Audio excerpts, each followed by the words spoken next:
नमस्कार, आप देख रहे हैं जनता टीवी और मैं हूं आपके साथ अभिषेक। वक्त हो गया ताबड़तोड़ खबरों का। शुरुआत करते हैं फटाफट अंदाज में। लखनऊ में बसपा के वरिष्ठ नेता और पूर्व विधानसभा अध्यक्ष सुखदेव राजभर के घर पहुंचकर सीएम योगी आदित्यनाथ ने सुखदेव राजभर का अंतिम दर्शन कर उनको श्रद्धांजलि दी। साथ ही उनके परिवार वालों से मिलकर शोक संवेदना व्यक्त की। लखनऊ में दिवंगत राजनेता और उत्तर प्रदेश विधानसभा के पूर्व अध्यक्ष स्वर्गीय सुखदेव राजभर जी के निवास स्थान पहुंचकर सपा प्रमुख अखिलेश यादव ने श्रद्धा सुमन अर्पित कर स्वर्गीय सुखदेव राजभर को श्रद्धांजलि दी। साथ ही परिवार वालों से शोक संवेदना व्यक्त की।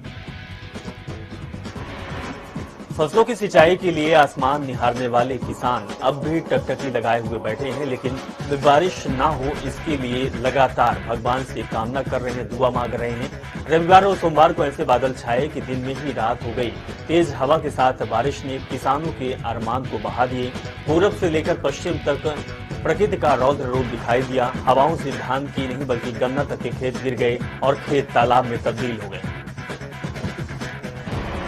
बारिश से रबी की फसलों की बुवाई और धान की कटाई भी पिछड़ गई। रविवार और सोमवार को दोपहर बाद से अचानक हुई बारिश ने फसलों और सब्जियों को भारी नुकसान पहुंचाया। धान की फसल तेज बारिश और हवा से गिर गई। वहीं कटी हुई फसलों में पानी भरने से किसान परेशान हैं। लखीमपुर हिंसा मामले में खीरी पुलिस और स्वाट टीम ने सोमवार को 4 और लोगों को गिरफ्तार कर लिया है। गिरफ्तार लोगों में से भाजपा सभासद सुमित जायसवाल भी शामिल हैं। हिंसा के वीडियो वायरल हुए और इसमें थार जीप से निकलकर भागते हुए सुमित जायसवाल दिखाई दिए। सुमित शिवपुरी मोहल्ले का सभासद है। इसके अलावा शिशुपाल सत्यप्रकाश त्रिपाठी उर्फ सत्यम और लखनऊ के नंदन सिंह को पकड़ा गया। पुलिस ने सत्यप्रकाश त्रिपाठी के पास से एक लाइसेंसी रिवॉल्वर और 3 गोलियां भी बरामद की है। मामले में अब तक 10 लोगों की गिरफ्तारी हो चुकी है। सुमित जायसवाल की गिरफ्तारी से कई राज से पर्दा उठने की संभावना जताई जा रही है। जिस थार जीप से किसानों को कुचलने का वीडियो वायरल हुआ था, उसी जीप में सुमित जायसवाल बैठा था। सुमित जायसवाल के निकलकर भागने का वीडियो भी वायरल हुआ था। इसमें कुछ लोगों ने निकलकर भागने की व्यक्ति को आश्रय समझा था। फिर खुद सुमित जायसवाल सामने आया और बताया था कि जीप में वो बैठा हुआ था। किसानों का हमला होने पर वे निकलकर भाग रहा था। प्रदेश के विभिन्न हिस्सों से खाद की कमी की शिकायतों के बीच योगी सरकार ने उर्वरकों की वितरण बिक्री के लिए शर्तें तय कर दी है। सोमवार को कृषि विभाग से अपर मुख्य सचिव डॉक्टर देवेश चतुर्वेदी सभी मंडलायुक्तों और डीएम को भेजे गए पत्र में कहा है कि किसानों को उर्वरकों की बिक्री उनके जोत बोर्ड से या खतौनी से दर्ज कृषि भूमि और पिछली फसलों का ब्यौरा दिखाते ही दिए जाएंगे। साथ ही उन्होंने भी कहा कि रबी फसलों की बुवाई के समय फसल बेसल ड्रेसिंग में मुख्य रूप से फॉस्फेटिक उर्वरकों का उपयोग किया जाता है। ऐसे में फिलहाल फॉस्फेटिक उर्वरकों की मांग अधिक है। निर्देश दिए गए हैं कि किसानों को उनकी जोत बही के अनुसार ही पीओएस मशीनों के जरिए उर्वरक दिए जाए। प्रदेश में संचारी रोग और दस्तक अभियान का शुभारंभ 19 अक्टूबर यानी आज से मुख्यमंत्री योगी आदित्यनाथ बस्ती से कर रहे हैं। कार्यक्रम किसान पीजी कॉलेज के मैदान पर हो रहा है। प्रशासन कार्यक्रम को सफल बनाने के लिए युद्ध स्तर पर तैयारी कर रहा। वाटरप्रूफ जर्मन हैंकर के नीचे मंच तैयार किया जा रहा। सड़क, बिजली, पानी, साफ सफाई आदि की व्यवस्था भी मुकम्मल की गई है। मुख्यमंत्री योगी आदित्यनाथ मंगलवार को 12:30 बजे पुलिस लाइन हेलीपैड पर पहुंचे हैं और कार से किसान पीजी कॉलेज के मैदान पर पहुंचे, जहां 1:45 तक 1 घंटे संचारी रोग और दस्तक अभियान कार्यक्रम का उद्घाटन करेंगे। अभियान में लगे विभागों के स्टॉल का निरीक्षण कर हेलीपैड के लिए रवाना होंगे और 1:50 पर उनका हेलीपैड कुशीनगर के लिए उड़ जाएगा। उत्तर प्रदेश में कांग्रेस की वापसी का बीड़ा प्रभारी महासचिव प्रियंका गांधी वाड्रा ने खुद उठाया है। वाराणसी में 10 अक्टूबर को प्रचार अभियान की शुरुआत के बाद कार्य समिति की शनिवार को बैठक में प्रियंका गांधी ने निर्णय सुनाया है कि वे अपना मुख्यालय अब लखनऊ में ही बनाने जा रही हैं। चुनाव रणनीति का खाका पेश कर उन्होंने बताया कि चुनाव होने तक उत्तर प्रदेश में ही वो रहेंगे। हर हफ्ते 5 जिलों को कवर करेंगे। प्रियंका गांधी के नजदीकी सूत्रों से मिली जानकारी के मुताबिक प्रियंका गांधी खुद चुनाव मैदान में उतरने जा रही हैं। उनके एक करीबी ने कहा है कि वे राज्य में पूरब और पश्चिम दोनों ही इलाकों में चुनाव लड़ सकती हैं। आज प्रियंका गांधी लखनऊ पहुंच चुकी हैं। बाराफात के मौके पर निकलने वाले जुलूस और जियारत के लिए निकलने वाली भीड़ को लेकर पुलिस मुस्तैदी बढ़ा दी है। इस त्योहार के मौके पर कई बड़े आयोजन होते हैं, जिसके चलते पुलिसकर्मियों को तैनात किया गया है। पीएसयू सुरक्षा बलों को पुराने यूपी और उत्तराखंड में तैनात किया गया। आज निकलने वाले जुलूस को लेकर पुलिस के अधिकारियों से वार्ता के बाद जुलूस न निकालने की अपील की गई, लेकिन एहतियात के तौर पर उन इलाकों में भी फोर्स बढ़ाई गई है। हमीरपुर के राठ कोतवाली इलाके में पुरानी रंजिश के चलते कुछ दबंगों ने एक युवक को गोली मार दी। वहीं गोली लगने से युवक गंभीर रूप से घायल हो गया, जिसके बाद सूचना मिलते ही मौके पर पहुंची पुलिस ने घायल युवक को इलाज के लिए अस्पताल में भर्ती कराया, जहां उसकी हालत गंभीर बनी हुई है। महोबा में किसानों के रेल रोको आंदोलन को लेकर पुलिस सतर्क हो गई। आंदोलन को देखते हुए रेलवे स्टेशन में भारी पुलिस बल तैनात कर दिए गए। पुलिस अधीक्षक सहित अन्य आलाधिकारी और पीएसी पुलिस बल स्टेशन में मौजूद हैं। साथ ही पुलिस आंदोलन को देखते हुए सारे इंतजाम कर लिए हैं।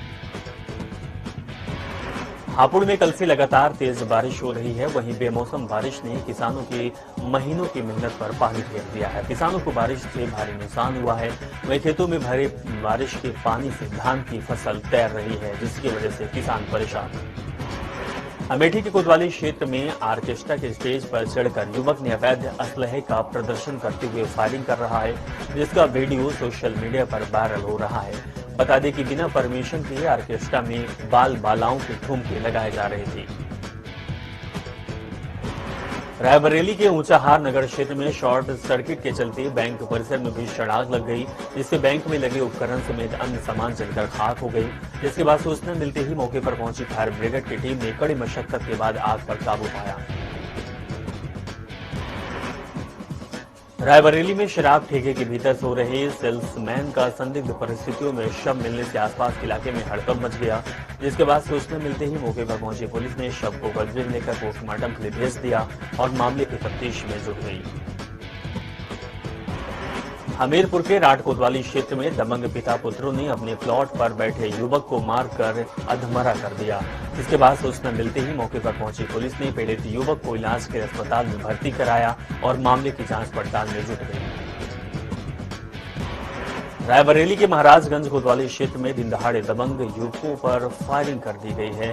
वहीं युवक को गोली मारकर दबंग मौके से फरार हो गए, जिसके बाद सूचना मिलते ही मौके पर पहुंची पुलिस ने घायल को उपचार के लिए अस्पताल में भर्ती कराकर मामले की जांच में जुट गई है।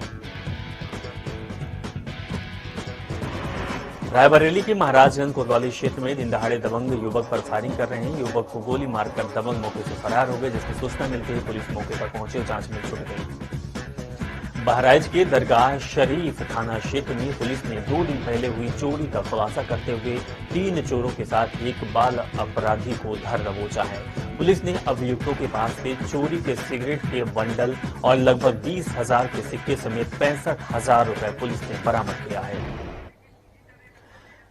चलिए सीधे आपको लखनऊ ले चलते हैं, जहां प्रियंका गांधी प्रेस कॉन्फ्रेंस कर रही हैं। ये लिया है जिसने गंगा यात्रा के दौरान मेरी नाव को वापस तट पर बुला के कहा कि मेरे गांव में पाठशाला नहीं है, मैं अपने बच्चों को पढ़ाना चाहती हूँ। ये निर्णय उस लड़की, प्रयागराज की एक लड़की पारो के लिए लिया गया है, जिससे मेरा हाथ पकड़ के मुझे कहा कि दीदी बड़ी होकर मैं नेता बनना चाहती हूँ। ये निर्णय उसके लिए है। ये निर्णय चंदौली में जो शहीद एयरफोर्स के पायलट हैं, उनकी बहन वैष्णवी के लिए है, जिसने मुझे कहा कि उनके भाई शहीद हो गए हैं, लेकिन वो पायलट बनना चाहती है। ये निर्णय उन्नाव की उस लड़की के लिए है जिसको जलाया गया, मारा गया, उसकी भाभी के लिए है जो आज भी संघर्ष कर रही है उसका, और उसकी 9 साल की भाभी की बेटी के लिए है जिसको स्कूल में धमकाया गया था। ये निर्णय हाथरस की उस मां के लिए है जिसने मुझे गले लगाकर कहा कि उसको न्याय चाहिए, उसको न्याय नहीं मिल रहा है। ये निर्णय रमेश कश्यप की बेटी के लिए है, उसका नाम भी वैष्णवी है, जो बड़ी होकर डॉक्टर बनना चाहती है। लखीमपुर में एक लड़की मेरे से मिली, मैंने उससे पूछा क्या बनना चाहती हो बड़ी होकर, उसने कहा प्रधानमंत्री बनना चाहती हूँ। उसके लिए है यह निर्णय। ये निर्णय लखनऊ की एक बस्ती में लक्ष्मी वाल्मीकि के लिए है, जो ITI पढ़ी है, BA की है, उसने कंप्यूटर कोर्स किया है, आज तक उसे नौकरी नहीं मिली है। ये निर्णय उसके लिए है। ये निर्णय सोनभद्र में उस महिला के लिए है जिसका नाम किस्मत है, जिसने अपने लोगों के लिए आवाज उठाई, संघर्ष किया और न्याय मांगा। ये निर्णय उत्तर प्रदेश की हर एक महिला के लिए है जो बदलाव चाहती है, जो न्याय चाहती है, जो एकता चाहती है, जो चाहती है कि आगे बढ़े उसका प्रदेश। मैं आप सबसे कहना चाहती हूं, आप समाज सेविका हैं, आप अध्यापक हैं, आप एक नौजवान महिला हैं जो आप अपना भविष्य बनाना चाहती हैं, आप प्रेस में हैं। अगर आप बदलाव चाहती हैं तो इंतजार मत करिए। आपकी सुरक्षा कोई नहीं करने वाला। सब बातें करते हैं, सुरक्षा करने का जब समय आता है तो सुरक्षा उनकी होती है जो आपको कुचलते हैं। आज सत्ता का नाम यह है कि आप खुलेआम पूरे पब्लिक के सामने लोगों को कुचल सकते हैं। ये सत्ता बन गई है, ये गलत है। घृणा का बोलबाला है, नफरत का बोलबाला है, गलत है। इसको महिलाएं बदल सकती हैं। महिलाएं इसलिए बदल सकती हैं क्योंकि करुणा भाव, सेवा भाव और दृढ़ता, शक्ति सबसे ज्यादा महिलाओं में है। मैं आपसे कहना चाहती हूँ, राजनीति में आओ, मुझसे कंधा से कंधा मिलाओ। मैं जानती हूँ कि आपके संघर्ष क्या है। मेरी प्रेस की सहेलियां यहाँ हैं, मैं जानती हूँ, मैं आपको देखती हूँ सुबह से शाम तक आप कैसे दौड़ती हैं, किन परिस्थितियों में। जब सीतापुर में बीच रात में अंधेरा था, मुझे घेर लिया पुलिसकर्मी ने, महिला पुलिसकर्मी थी, मुझे घेरा, मुझसे लड़ी, मैं भी भिड़ गई उनसे। उसके बाद मुझे उन्होंने जीप में बिठाया और अंधेरी रात में सिर्फ मैं, वो दोनों और 2 कांस्टेबल मुझे सीतापुर के PSC कंपाउंड में ले गए। एक का नाम मधु था, एक का नाम पूजा। ये निर्णय उनके लिए भी है क्योंकि मैं समझी कि 4 बजे सुबह तक ड्यूटी पे थी।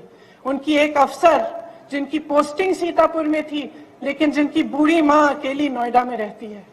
कितना संघर्ष करना होता है महिलाओं को।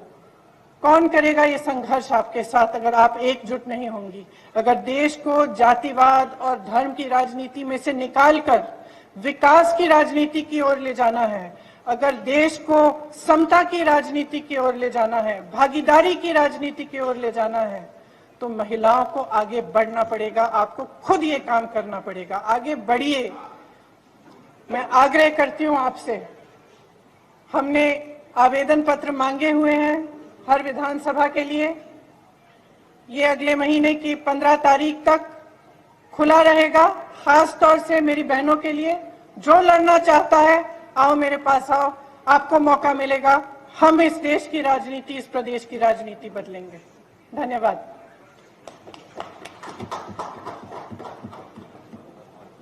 वो प्रेस कॉन्फ्रेंस दिखा रहे थे। प्रियंका गांधी लखनऊ से प्रेस कॉन्फ्रेंस कर रही हैं और प्रियंका गांधी लगातार एक बात कह रही हैं कि हम औरतों को, लड़कियों को आगे बढ़ाने का काम करेंगे और जो दलगत राजनीति चल रही है उससे हम छुटकारा दिलाएंगे।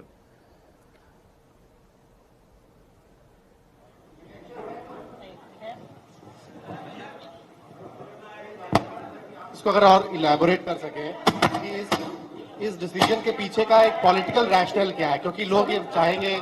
सुनाई नहीं दे रहा। मैं ये पूछ रहा था कि इसको आप थोड़ा सा अगर और इलैबोरेट कर सके कि इसके पीछे का रैशनल क्या है, क्योंकि लोग ये कहेंगे कि चुनाव का सीजन है और आप इतना बड़ा एक गैम्बिट ले रही हैं कि आप कह रही हैं 40% टिकट, जो कि लगभग 100 टिकट से ज्यादा होगा, आप महिलाओं को मेरी बस चलती तो 50 करती। तो इसके पीछे का रैशनल क्या है? दूसरा, क्या आपको लगता है कि ये तो लखनऊ से प्रियंका गांधी प्रेस कॉन्फ्रेंस कर रही हैं। अब चलिए फटाफट खबरों की शुरुआत करते हैं। बादा में एक युवक की अवैध तमंचे से गोली लगने से मौत हो गई। युवक बाहर रहकर मजदूरी करता था। वहीं परिजनों ने बताया कि तमंचे की सफाई करते हुए घटना हुई, जिसके बाद सूचना मिलते ही मौके पर पहुंची पुलिस ने शव को कब्जे में लेकर पोस्टमार्टम के लिए भेज दिया। रामनगर में जनपद नैनीताल पुलिस की ओर से सभी यात्रियों को अलर्ट कर दिया गया है। लगातार अत्यधिक वर्षा होने के चलते राष्ट्रीय राजमार्ग में गर्जिया चौकी में आगे मोहन के बीच में पनूर धनगढ़ी के नाले के उफान होने के चलते रोड पूरी तरह से बाधित है।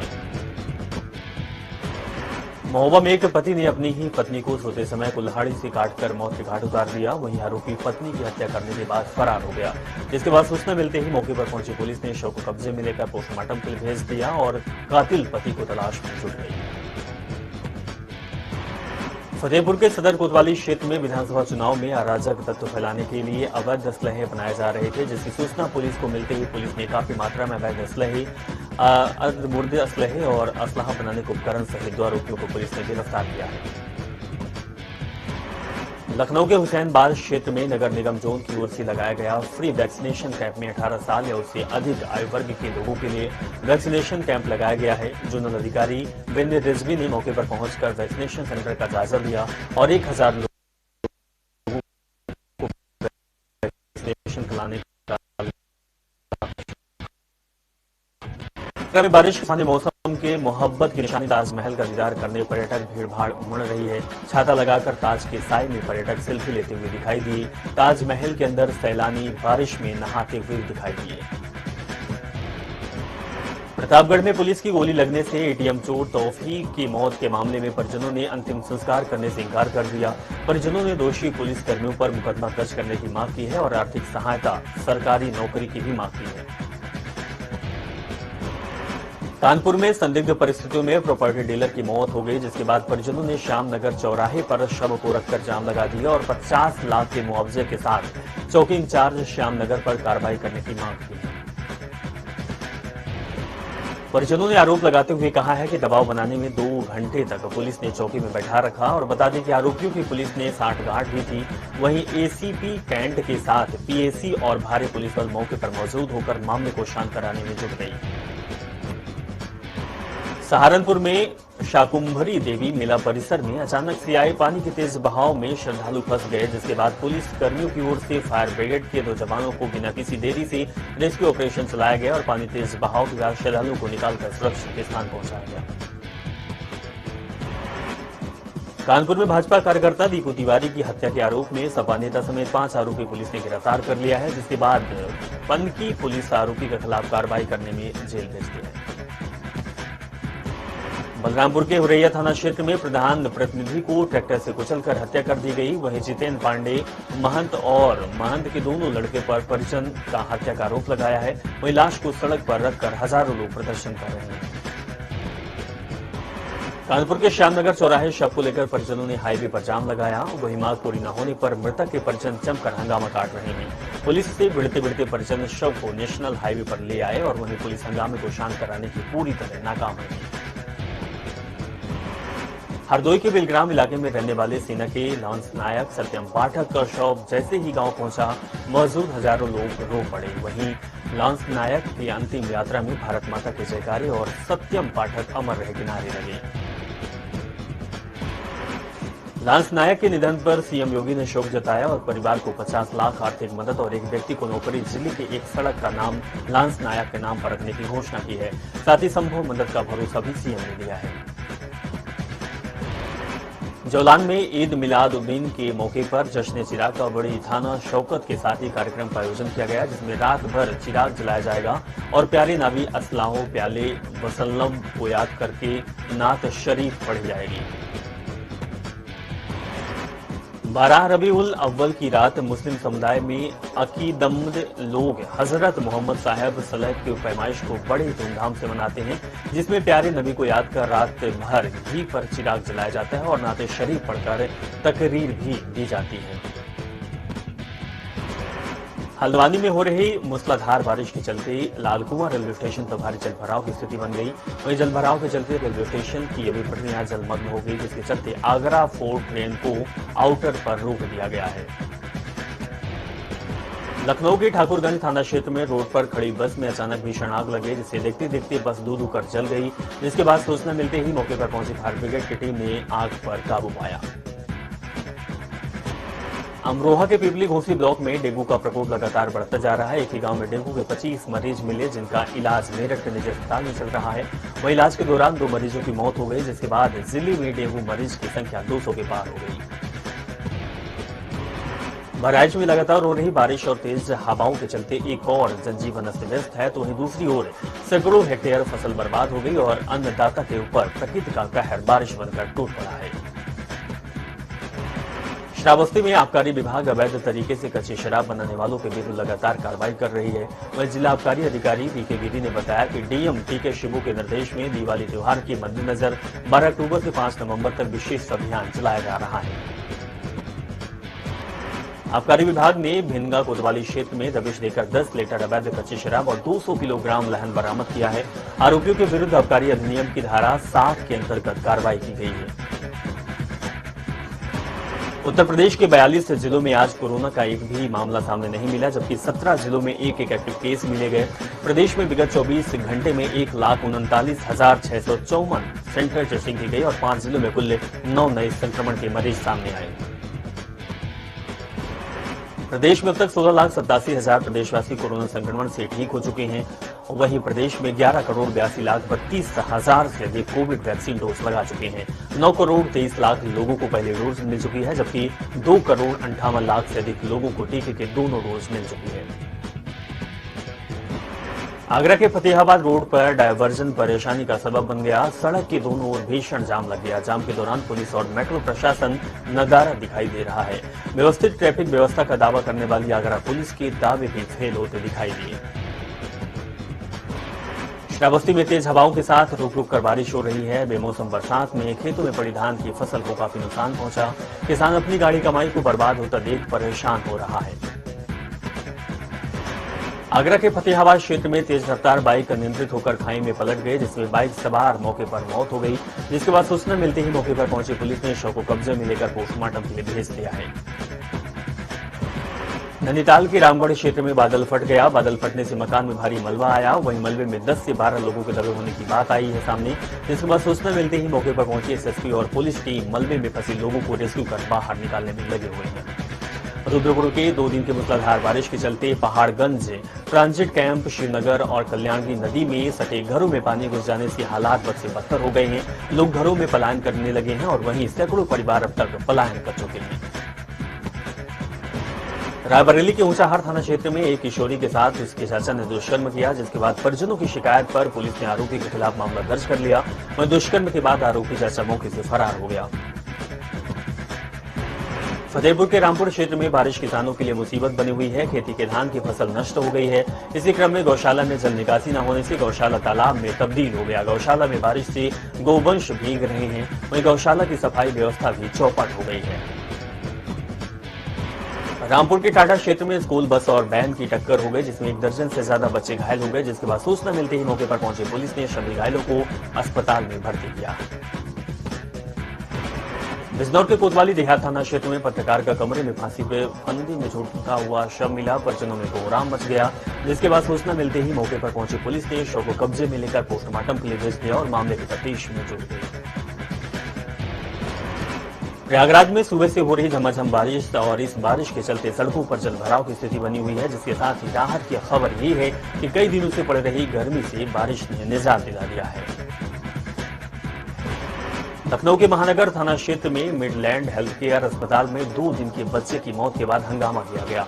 परिजनों का आरोप है कि बच्चे की मौत होने के बाद भी वेंटिलेटर पर रखा और 1 दिन का 1 लाख रुपए वसूली की गई। साथ ही पुलिस पर भी दबाव बनाने का आरोप लगाया गया है। जिलाधिकारी ने मिड डे मील, निःशुल्क पुस्तकें और ड्रेस इत्यादि का भी निरीक्षण किया। साथ ही सुनिश्चित किया कि बच्चों का ये सब व्यवस्था मिल रही है। इसके अलावा आंगनबाड़ी केंद्र का भी निरीक्षण किया गया। जिलाधिकारी ने मिड डे मील, निःशुल्क पुस्तकें और ड्रेस इत्यादि का भी निरीक्षण किया। साथ ही ये भी सुनिश्चित किया कि बच्चों को सारी व्यवस्थाएं मिल रही है।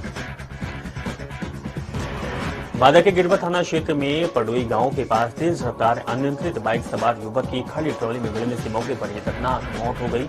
जिसके बाद सूचना मिलते ही मौके पर पहुंची पुलिस ने शव को पंचनामा कर पोस्टमार्टम के लिए भेज दिया।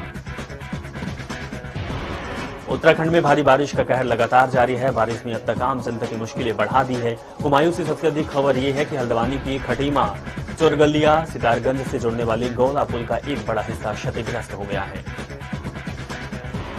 खटीमा और सितारगंज का हल्द्वानी संपर्क टूट गया है। पुलिस ने गौला पुल की से आवाजाही पूरी तरह बंद कर दी है। पुल पर आवाजाही न होने से एक बड़ा हादसा होने से टल गया है। मौसम विभाग की रिपोर्ट के मुताबिक सोमवार सुबह 8:30 बजे से लेकर मंगलवार 8:30 बजे तक 24 घंटे में पूरे राज्य में सामान्य बारिश थी। 2.4 मिलीमीटर की जगह औसतन 36.7 मिलीमीटर बारिश हुई, जो सामान्य बारिश थी 2.24 मिलीमीटर की तुलना में 1428% अधिक रही। मौसम विभाग की रिपोर्ट के मुताबिक सबसे अधिक 115.6 मिलीमीटर बारिश चंपावत में रिकॉर्ड की गई। राजधानी देहरादून और आसपास के इलाकों में सबसे कम 19 मिलीमीटर बारिश दर्ज की गई है। हरिद्वार और देहरादून की स्वामित्व पोषित शैक्षणिक संस्थानों ने अनुसूचित जाति जनजाति के छात्र छात्राओं का अपने संस्थानों में फर्जी प्रवेश दिखाकर करोड़ों रुपए की धनराशि का गबन किया था। तत्कालीन सहायक समाज कल्याण अधिकारी सोम प्रकाश ने संस्थानों में छात्रों का सत्यापन किए बिना ही 2.5 करोड़ की छात्रवृत्ति आवंटित कर दी थी। फर्जीवाड़े में एसआईटी जांच कर रही है। सोम प्रकाश अब सेवानिवृत्त हो चुके हैं और नोएडा में रहते हैं और एसआईटी प्रभारी मंजुनाथ अट्टासी ने बताया कि सेवानिवृत्त हो चुके तत्कालीन सहायक समाज कल्याण अधिकारी सोम प्रकाश ने सिडकुल के कमलेश फार्मा मेडिकल को 19 लाख और कई संस्थाओं को लाखों रुपए तक दिए। तो ताबड़तोड़ खबर में इतना ही। आप जुड़े रहें और देखते रहें जनता टीवी।